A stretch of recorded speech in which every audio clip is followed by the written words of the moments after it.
Hey, T&B Youth Group. I hope you guys are doing well. I miss getting to see you, but I want you to know that I've been thinking about you and I've been praying for you. And I know I've said this before, but if there's anything that I can do for you, if you need somebody to talk to, if you're just bored, or if there's any way that I can pray for you, feel free to shoot me a text or give me a call. I would love to do that for you. I want to remind you to not miss our Zoom youth group meeting tonight at 7:30. You will be receiving a link through Remind and through the GroupMe later today so that you could join that. But it was a lot of fun last time. We'll play some games together. We'll have a short discussion time, and we'll pray for one another as well. So I encourage you to be a part of that. And also, that's a great thing to invite a friend to. This is a time as we're all kind of isolated. A lot of people are seeking connection, and you may have a friend that would really enjoy getting to be together with our group and getting to interact with some people other than just the people at their house. So invite a friend, and they can have fun with us as well tonight on the Zoom call at 7:30. So be looking for that link. Well, we're going to continue on Sunday mornings going through the story of the Old Testament. And during the series, we've been looking at major characters in the Old Testament and what their story says about the character of God. What can we learn about God and His plan for this world through their stories? And so we're going to look at another person, another character this morning and see what it reveals to us about who God is. Have you ever been talking to someone before and you felt like they just really weren't listening to you? It can be kind of frustrating. Maybe the person, it just seems like they're just waiting for their turn to talk and they really don't care about what you have to say, or maybe they're distracted. That doesn't make you feel very good whenever someone's not listening to you. I know sometimes my wife accuses me of this, and she's probably right. I know sometimes when I'm focused on something, I'm not very good at hearing anything else. And so I probably need to apologize to my wife that I sometimes don't listen to her as well as I should. And the opposite, have you ever talked to someone that you felt like just really heard you? Like you felt like they really cared about what you were saying and they got it. They understood what you were saying, and like that was a priority to them, that they listened to you. That's awesome when you have those moments where you just feel like you were really heard. That's something that makes you feel good.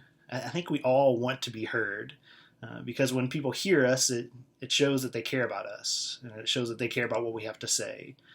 And so it feels good to be heard, and the opposite, when you're not heard, it kind of hurts. Well, have you ever felt like God isn't hearing you? Have you ever maybe prayed something multiple times and you felt like you're just not getting an answer from God, or it feels like God is distant, that He doesn't care about your situation?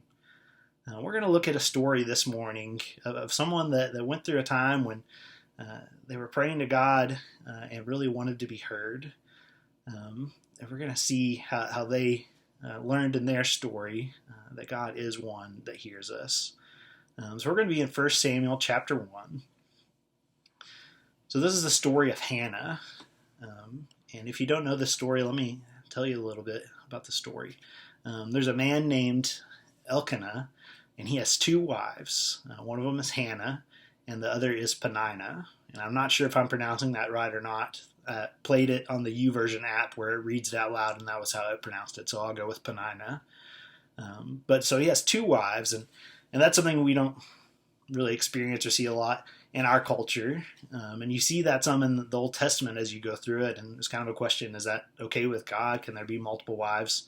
As you look through the Old Testament and you see every example of a time of polygamy where there's more than one wife, every time it seems like it ends up bad. It seems like it creates problems, that there's problems with favoritism and jealousy, and this situation's no different, that we see problems here as well. So I think we can be confident in knowing that was not God's plan for marriage. Well, the two wives, Hannah and Peninnah, one could have children and the other could not. Peninnah was able to have children, but Hannah was not able to. And that was a really hard thing for Hannah. She was very brokenhearted over not being able to have a child. And infertility is always a really hard thing. If you ever known a couple that has struggled through that, you know that it could be really difficult. And especially in that culture, it was hard. Because in that culture, for a wife, a lot of her value was wrapped up in whether or not she was able to have children. And if you weren't able to have children, people sometimes thought that maybe something was wrong with you, or that you maybe did something wrong, or you had sinned in some way and you were being punished for it. And so it was a hard thing to not be able to have children in that culture. And on top of that, not only did she want this child and wasn't able to have one, but the other wife, Penina, would provoke her about her barrenness, that she would kind of tease her that she wasn't able to have children, and that Penina was able to give children to her husband. Could you imagine going through that? Maybe you've dealt with someone in your life that just makes your life difficult before. Someone who likes to provoke you or irritate you or point out the things that you don't have and they have. That is not an easy thing to go through, and that's what Hannah was experiencing. And her husband, Elkanah, he tries to comfort her, but he's not very good at it. He says, "Why are you so sad? Why are you so downhearted?" He goes, "You have me. Aren't I worth more than 10 sons?" That's pretty much, he says, you've won the husband lottery. You got this great husband. Doesn't that make you happy? That really wasn't the best comfort for Hannah in that moment. And so she's in this moment where she's just distressed and she's brokenhearted. She wants a child, but God is not giving her one. And so there's this moment where Elkanah takes his family and his 2 wives to the tabernacle to worship God and to offer sacrifices there.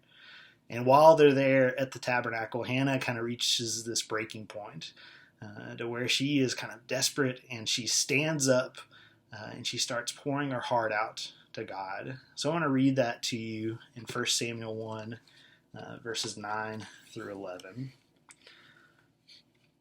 Once when they had finished eating and drinking in Shiloh, Hannah stood up. Now Eli the priest was sitting on a chair by the doorpost of the Lord's temple.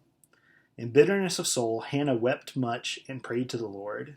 And she made a vow, saying, "O Lord Almighty, if you would only look upon your servant's misery and remember me, and not forget your servant, but give her a son, then I will give him to the Lord for all the days of his life, and no razor will ever be used on his head."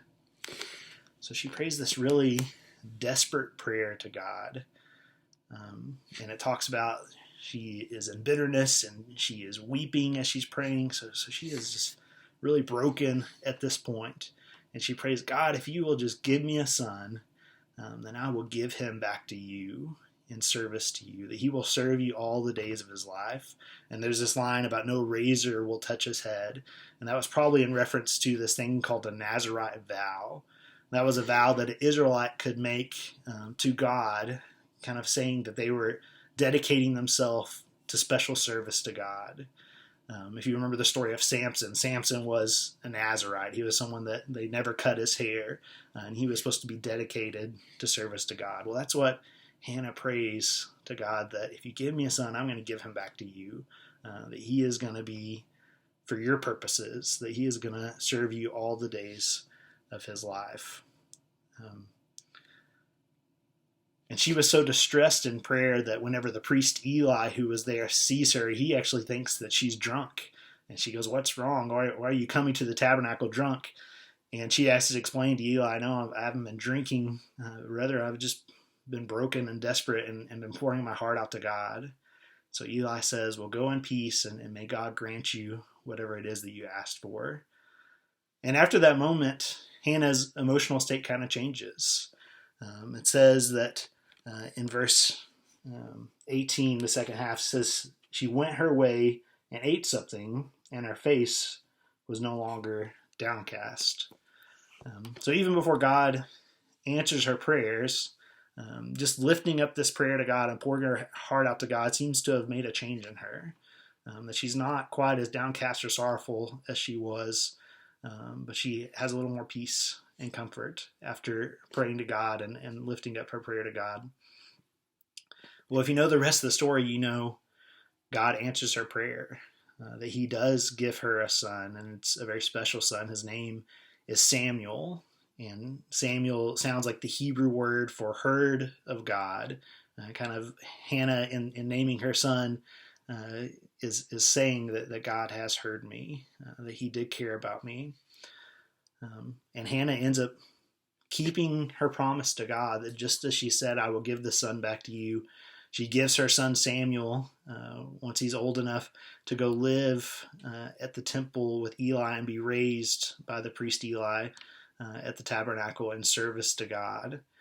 And if you continue the story, you know that God continues to bless Hannah, and he gives her 3 more sons and 2 more daughters. So he continues to bless her with more children. So what can we learn from this story? What can be the takeaway? I think one of the first things is that God cares about your hurting. In this story, Hannah, she was distressed and brokenhearted and desperate. And the prayer that we read at the tabernacle, I'm sure that wasn't her first prayer. I'm sure she had prayed many times to God asking for a son. And it may have felt at times that God didn't hear her, or it may have felt that God didn't care about her, that he had abandoned her, forgotten her. But we can see in this story that God, there was never a time that he wasn't with Hannah, that God did care about her, and he did hear her prayers. There's a psalm, Psalm 34:18. It says, the Lord is close to the brokenhearted and saves those who are crushed in spirit. So whenever you go through a time when maybe you're going through a time that's hard, or you're going through some sort of suffering or hurting, and maybe you pray and you feel like God isn't listening or God isn't near, we can be confident that God is with us in those moments, even when it's hard to see him, that he does care about your hurting, and he is listening to your prayers. I think we see that here in the story of Hannah. Another takeaway from the story, another thing we learn, is that peace and comfort can be found in prayer. I think it's really interesting in the story how Hannah's emotional state changes even before God answers her prayer. That after she offers this prayer at the tabernacle to him, pouring her heart out to him, it says that she leaves and she eats, and her face was no longer downcast. That she's able to have this unexplainable peace, even though her circumstances haven't changed, even though she still doesn't have a child at that moment, and Penina's still making her life difficult for her. She has this peace and this comfort from lifting this prayer up to God. I think we can experience that too in prayer, that whenever we're going through difficult moments and we're going through suffering, I think as we turn those things over to God and lift them up to him, that we can experience an unexplainable peace. It doesn't mean that God is always going to change our circumstances or rescue us out of those circumstances, but he can give us a peace and a comfort and a strength that helps us as we go through those hard times. And finally, the last thing I think we can take away from the story is that prayer is about trusting that God is in control. So I'm sure that Hannah prayed many times before the moment at the tabernacle for a child, that she had prayed probably again and again, asking God to allow her to have a child. So why did God go so long before answering Hannah's prayer? And one answer is God's timing is different than ours, that we don't often understand his plan, that maybe he has a reason for not answering a prayer immediately or not answering a prayer the way we want, and maybe he is doing something that we don't fully see or don't fully understand. If you notice in Hannah, I think this prayer she prayed at the tabernacle is a different prayer than maybe one she had prayed before. Probably she had been praying to God again and again, of God, give me a child. Let me have a son. Give me a child for me. But her prayer at the tabernacle changes. She says, God, give me a child for you. If you give me a child, I'm going to turn him over to you to serve you for all the days of his life. That she surrenders this child over to God. You see, God had a special plan for Samuel. If you know Samuel's story, he goes on to be this really important leader for Israel that leads them in trying to follow God. And he later anoints some of the first kings of Israel, like Saul and David.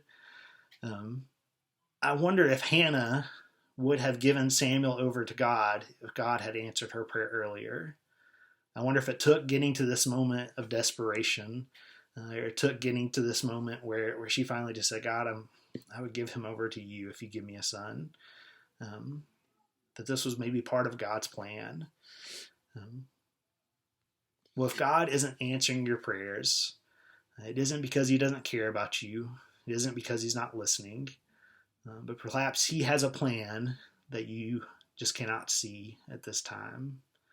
And maybe this time of waiting is a time where you learn to trust God more, and where you learn to surrender more to his will and to his plan, and just trust that he is in control. I think we learn that from Hannah's story here. Well, that's our lesson for this morning. I love you guys. I'll see you tonight on Zoom. I hope you have a great week. See you later.